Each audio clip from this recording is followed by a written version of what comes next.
They assumed you were just another easy target, someone they could mock, humiliate, and push around without consequence.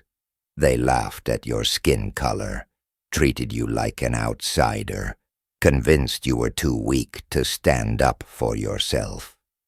But they had no idea who they were dealing with. Jamal Maro wasn't just any student. He was the son of Luis Maro, a name whispered with fear throughout the city. A man whose enemies didn't just lose, they disappeared. And soon these bullies were about to learn a lesson they'd never forget. Westwood High was always a chaotic place. Hallways filled with laughter, lockers slamming, shoes echoing against the polished floors. But today, something felt different. A new student had just arrived. Jamal Maro walked through the doors with an eerie calm, hands buried in his jacket pockets, eyes scanning everything like he was memorizing a battlefield. He didn't wear anything extravagant, no designer brands, no flashy accessories, nothing to make him stand out. But if you paid close attention, you'd notice something about him. Something off. Jamal didn't just walk. He moved with a purpose, each step slow and deliberate. He wasn't nervous, didn't fidget, didn't shrink under the airs of curious students. He carried himself like he knew exactly who he was, and more importantly, who was watching him. The whispers started immediately. A tall, unfamiliar black kid at Westwood. People stared, exchanged quiet murmurs. "Who's he? Looks like he stepped out of a crime movie. Bet he's here on some diversity scholarship." Jamal heard it all. He'd heard it 1,000 times before. Westwood was a school where wealth ruled, where connections determined status, and where people like Ryan Carter thrived. Ryan Carter, football captain, son of a businessman whose name was on more school buildings than he cared to count. He wasn't the strongest or the smartest. He didn't have to be. All he needed was the illusion of power, and for people to believe in it. And in his world, anyone who didn't kneel had to be broken. Jamal was his next target. Ryan never struck immediately. He liked to test his prey, poke at their weaknesses before delivering the final blow. It started small, a shoulder check in the hallway, just enough to throw Jamal off balance. Books slipping, papers scattering, laughter echoing. "Oops, my bad." Ryan smirked, his friends snickering behind him. Jamal didn't react. He just bent down, gathered his things, and walked away. That should have been the end of it. Most people would have taken the hint, played along, avoided the trouble. But Ryan? He wasn't used to being ignored.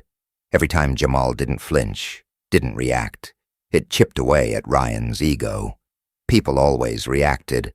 Fear, anger, frustration. But Jamal, nothing. Just that same, infuriating, unbothered calm. Ryan wasn't having it. The next day, it escalated. A well-placed whisper in the cafeteria, loud enough for everyone to hear. "Hope he's not carrying a knife. You know how violent these guys can be." Laughter followed. Jamal, still nothing. No anger, no outburst. Just a slow, measured glance in Ryan's direction before he turned back to his lunch. That was it. The final straw. Ryan decided it was time to force a reaction. That afternoon, as Jamal opened his locker, Ryan stepped up beside him, close enough that their shoulders almost touched. "Hey, kid," he said, voice dripping with condescension. "Bet you feel out of place here.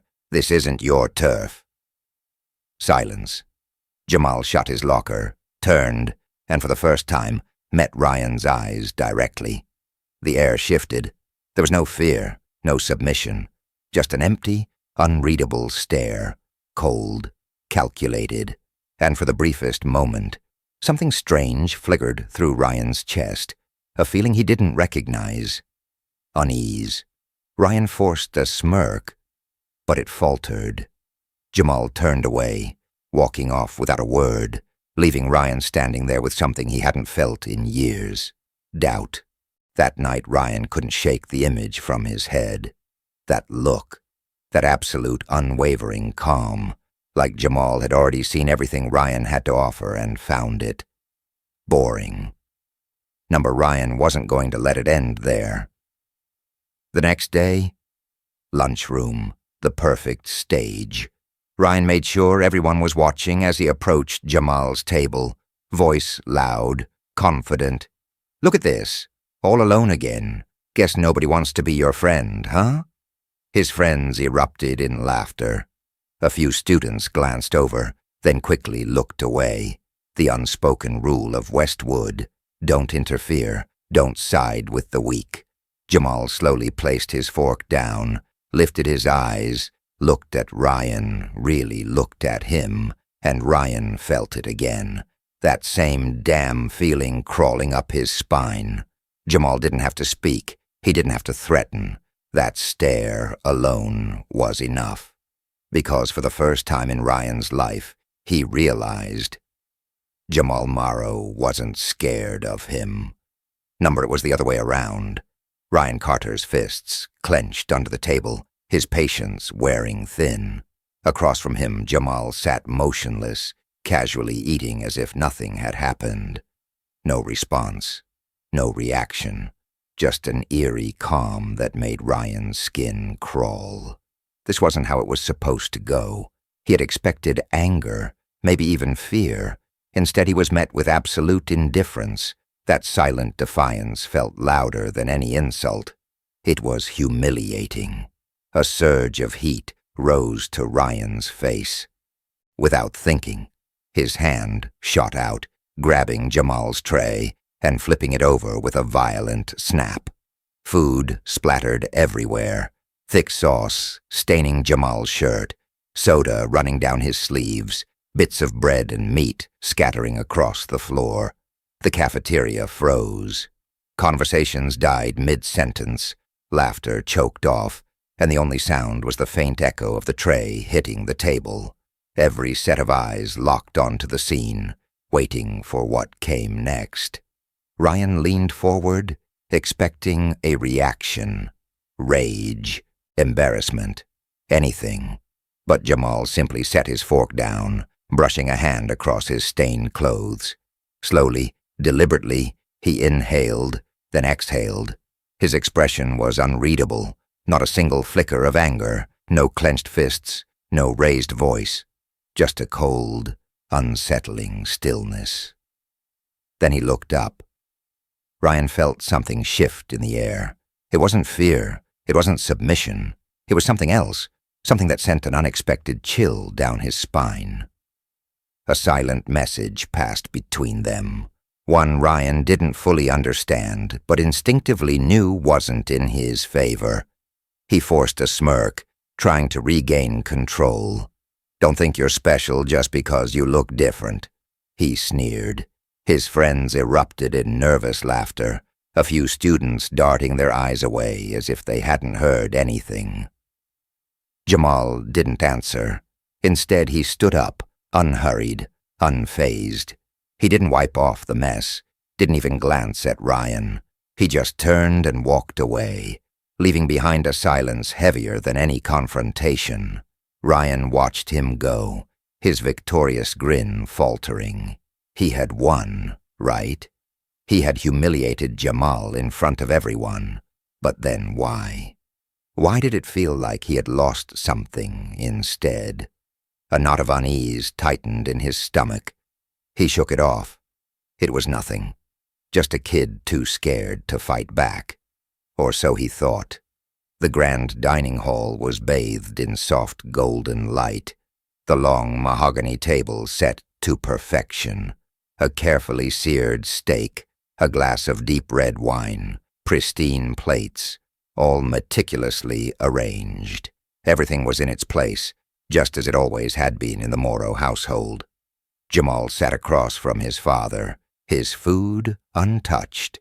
He wasn't hungry, not because of the morning's events, but because his mind was elsewhere. The silence at the table wasn't unusual. In this house, words were used sparingly, but their meaning carried weight. Across from him, Jamal Maro cut into his steak with calculated precision. His salt and pepper hair was combed neatly back, his tailored suit flawless even at the dinner table. He was a man who commanded respect without raising his voice. Jamal had grown up in the shadow of that presence, not oppressive, not suffocating, but always there. A constant, unspoken reminder that his family wasn't like others. The world his father operated in wasn't one of second chances. Lou set his knife and fork down with a deliberate clink. Then, without looking up, he spoke. Something wrong. Jamal hesitated. He met his father's gaze, calm, unwavering. There would be no comforting words, no reassurances. Jamal Maro didn't believe in soothing problems. He believed in eliminating them. After a pause, Jamal finally spoke. Just some kids at school, thinking they can push people around. The room went still. His father didn't react right away. Instead, he chewed his food slowly, eyes fixed on Jamal, as if assessing a battlefield before deciding on his next move. When he finally placed his wine glass down, his next words carried a weight that made the air feel heavier. Name. It wasn't a question. It was a demand. Jamal had expected this. His father wasn't the kind of man to let disrespect slide. Everything in his world was controlled, handled with precision. If someone threatened the balance, they faced the consequences. But Jamal didn't want that. He met his father's gaze and shook his head. I can handle it myself. Silence stretched between them, unbroken and suffocating. Then unexpectedly, Jamal Maro smiled. Not an expression of warmth or pride, but something else. Acknowledgement. A recognition of something in his son's eyes. He picked up his glass, swirling the wine before taking a sip. When he spoke again, his voice was steady, yet laced with an undeniable warning. Good. A single word, but with layers of meaning beneath it. Jamal exhaled slowly, but just as he thought the conversation had ended, his father spoke once more. His voice was lower now, almost thoughtful. But remember, son. Lou tilted his head slightly, watching his son with measured calculation. Sometimes, an enemy needs a reminder of their place. Jamal absorbed those words, letting them settle. He understood what his father meant. In his world, power wasn't about avoiding conflict. It was about control. Ryan Carter had no idea what kind of game he had just started, but he was about to learn. Jamal took a slow, deliberate breath, steadying the fire that simmered beneath his calm exterior. He wasn't his father. He had told himself that 1,000 times. But there was one thing he couldn't ignore. No one would ever dictate his fate. And if Ryan Carter thought he could get away with shoving him down, humiliating him in front of the entire school without consequence, he had made a grave mistake. Jamal set his knife and fork down with precision, the soft clink against the plate echoing in the hushed silence of the cafeteria. He leaned back in his chair, his gaze sharpening, turning cold as steel. The decision had been made. It was time Ryan Carter learned exactly who he had crossed. Whispers curled through the hallways like an approaching storm, quiet but heavy, carrying the weight of something undeniable. The name Jamal Maro traveled in hushed conversations, lingering in the air, pressing against the walls. It was different now. Before, the murmurs would stop when Ryan Carter walked past, out of admiration, out of fear. Now they didn't stop. Now they continued.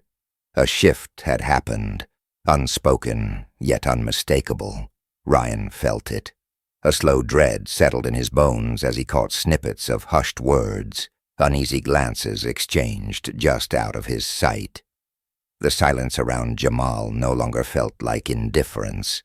It felt like a warning, and Ryan hated the way it made his stomach twist. He needed confirmation. He needed someone to tell him it was all in his head, that it was just paranoia.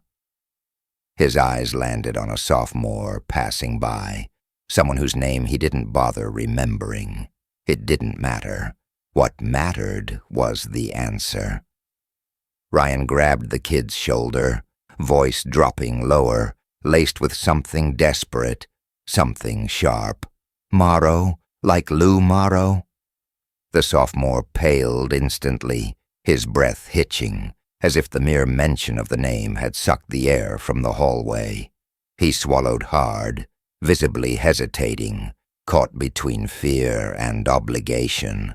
That hesitation alone was enough. Ryan didn't need words. The answer was already staring him in the face. Ryan's heart pounded against his ribs, every beat echoing in his ears like the ticking of a bomb. He released the kid's shoulder, stepping back, his hands clammy, his breath uneven. Louis Maro, a name his father had whispered during late-night phone calls in hushed tones Ryan had never heard before. A name that made his father, the ever-powerful, always composed businessman, pause. Ryan had overheard it once, the tension in his father's voice so thick it changed the air in the room. It wasn't just a name, it was a weight, a force, and now Ryan had tangled himself into it without realizing whose world he had stepped into. The memories surged back, every push, every sneer, every insult hurled at Jamal over the past few weeks. The lunch tray he had knocked over, the mocking laughter, the way he had enjoyed watching Jamal pick up his food from the floor. And now, standing in the middle of the hallway, those memories clawed at him with a terrifying new meaning. He had messed up, badly. His throat was dry. No way, he muttered under his breath. But it was useless. Denial couldn't stitch together the broken pieces of reality. The truth settled over him like a shroud. Jamal Maro hadn't needed to retaliate, hadn't needed to yell or fight back, because he knew that fear would do the work for him. A cold chill crawled down Ryan's spine, his skin prickling with unease. It wasn't just tension anymore. It was real fear. The card in his coat pocket pressed against his chest like a brand. He knew what it said without looking. Play with fire, and you'll get burned. Not a threat, not a challenge, just a fact. A simple, undeniable fact. And now, Ryan Carter was standing in the flames. The bell rang, but it didn't break the suffocating haze in his mind. He walked out of the school on autopilot, his legs moving but his mind stuck in a loop. He told himself to breathe, to calm down. Maybe he was overreacting. Maybe he was letting paranoia get the best of him. But then he saw them. 2 men, suited, crisp, polished, but not in the way businessmen dressed. They weren't teachers. They weren't parents. They weren't here by accident. They stood by the school gates, poised but motionless, their gazes carefully tracking the crowd, and then one of them looked straight at Ryan and smiled. It wasn't a friendly smile. It wasn't meant to be. Ryan's breath hitched. His fingers curled involuntarily, but there was no strength behind them. One of the men took a single step forward. "Mr. Maro wants to talk." A simple statement. No threat, no force, because none was needed. Ryan could run. He could turn around, make a scene, pretend he didn't hear.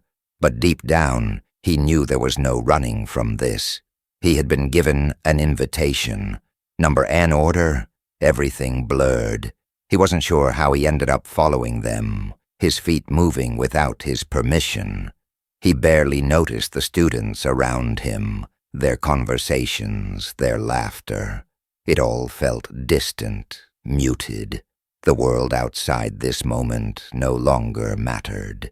They led him past the parking lot, where only the staff parked, away from prying eyes, and there, leaning casually against a sleek black car, stood Jamal Maro, hands in his coat pockets, calm, collected, not a trace of anger on his face, no hostility.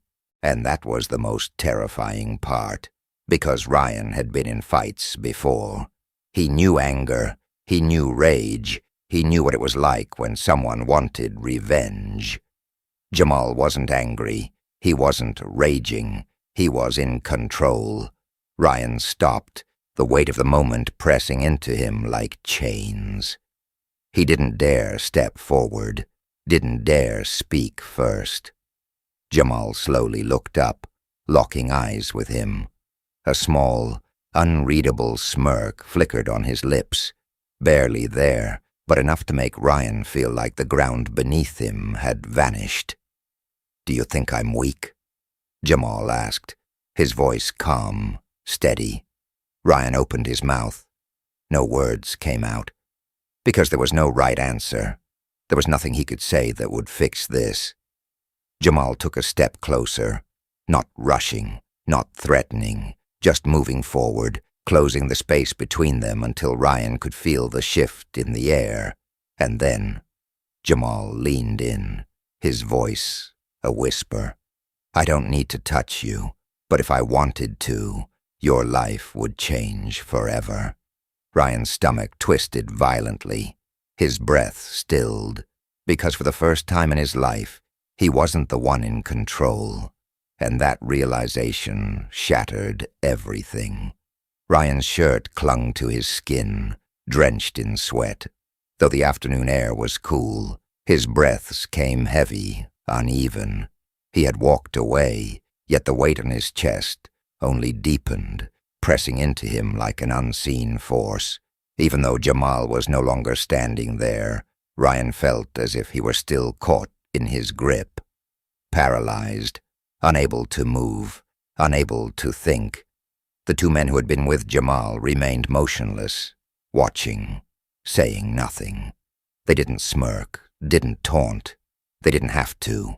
Their silence was enough. And somehow, that was far worse than anything they could have done. The world Ryan had known, the one he had ruled, where his name commanded respect and fear, was collapsing. He had believed he controlled everything, dictated every outcome. But in those moments it became clear he had never truly held control over anything. His hands trembled, though he wasn't cold.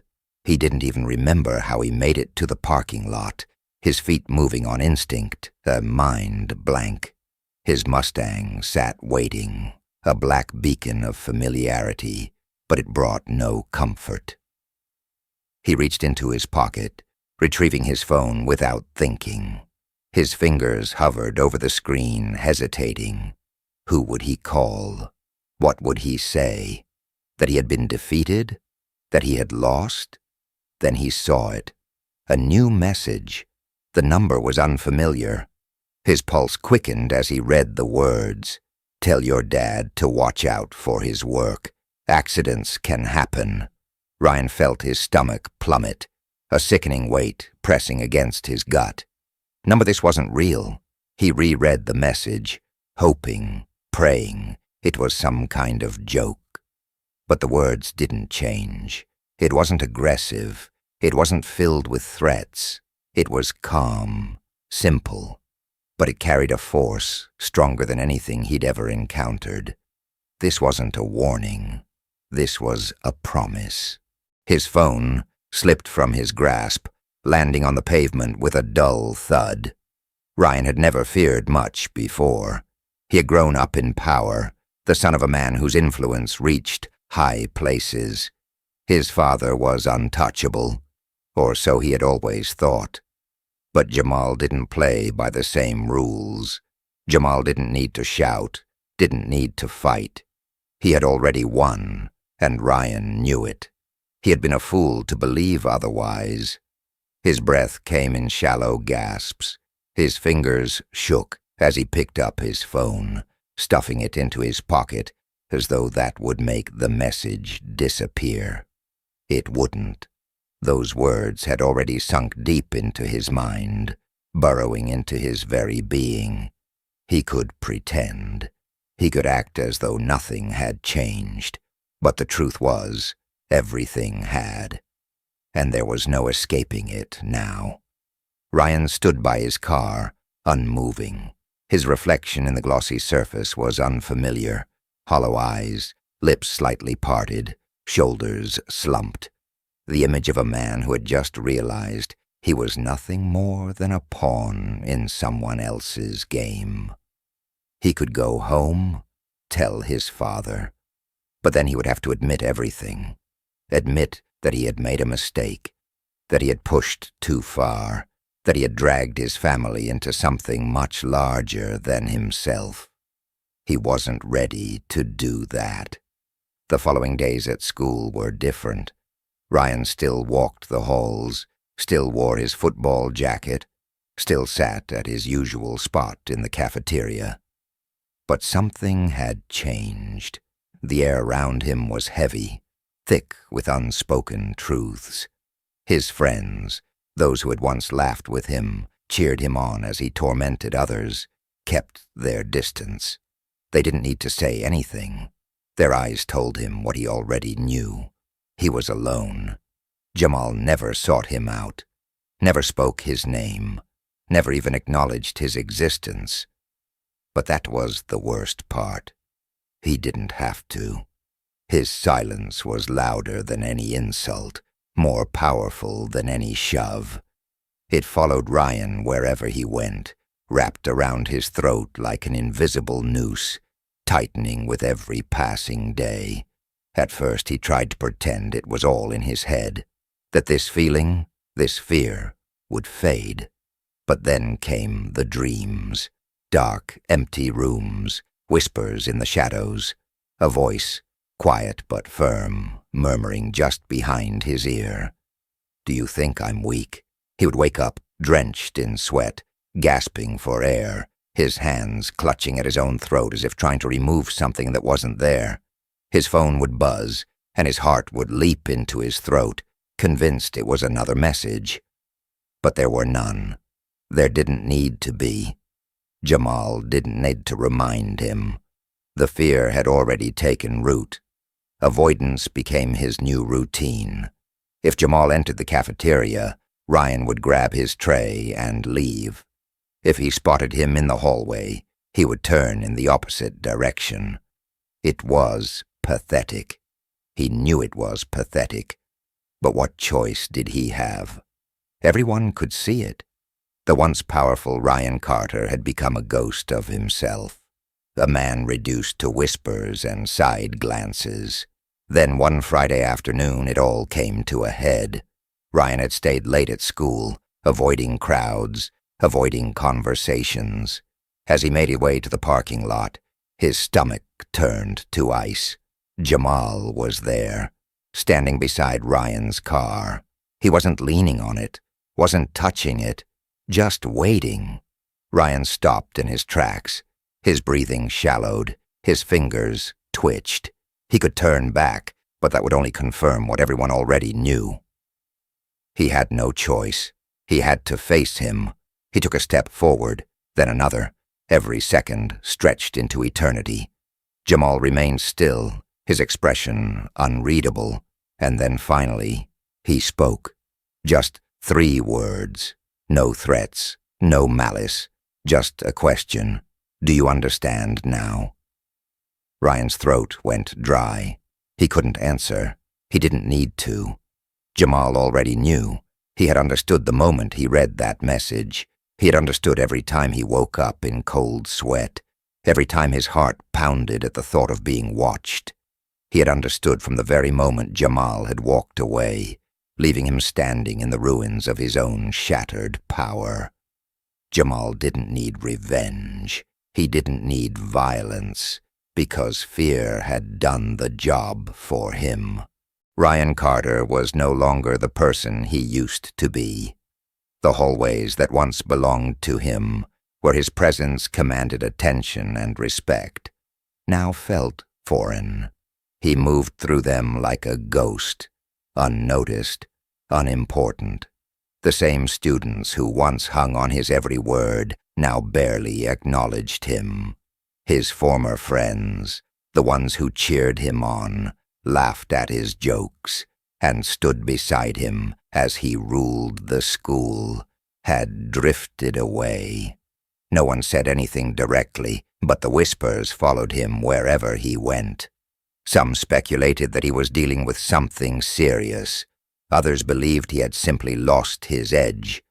But no one, not a single person, dared to ask what had really happened.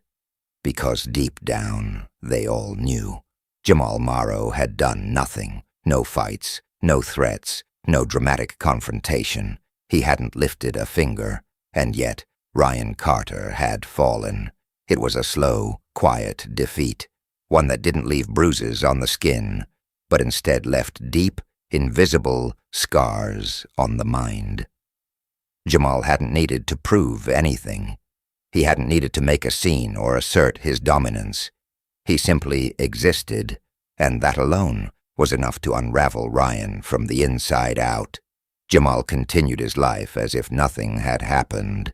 He walked the same halls, sat in the same classrooms, and spoke in the same calm, measured voice. He didn't boast, didn't flaunt, didn't act as if he had won anything, because he hadn't needed to. Those who mattered had already seen what had transpired. They had already understood the lesson. True power doesn't come from force. It doesn't come from yelling, from threats, or from demanding respect. True power is silent. It's when others recognize it on their own, when they step aside without being told, when they fear what they don't understand. Ryan Carter would never forget that day in the parking lot. He would never forget the weight of Jamal's words, the quiet confidence in his eyes, the unshakable presence that had shattered everything he thought he knew about power. It wasn't fists that had brought him down. It was something far more terrifying. Control. He had once believed he controlled everything. The students, the teachers, the very fabric of the school. But in the end, he had never truly been in control.